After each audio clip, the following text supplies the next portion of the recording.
Lembaga Kemajuan Pertanian Kemubu atau KADA memohon peruntukan tambahan RM1 juta daripada Kementerian Pertanian dan Keterjaminan Makanan KPKM sebagai persediaan menghadapi fenomena Super El Nino. Pengerusinya Khalid Abdul Samad berkata permohonan itu termasuk untuk pembelian pam mudah alih bagi membekalkan bekalan air di kawasan yang bermasalah.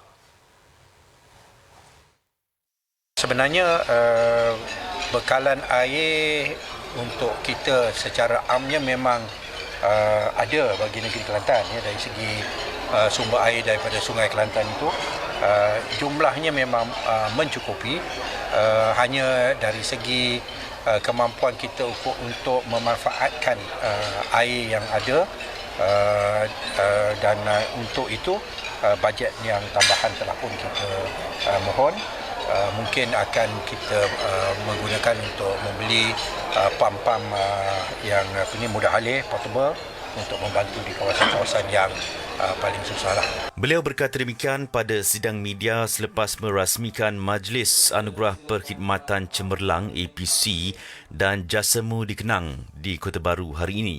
Mengulas lanjut katanya KADA juga telah melaksanakan sistem pengairan secara giliran yang dijangka akan membolehkan 90% kawasan padi di bawah kelolaannya dapat diusahakan.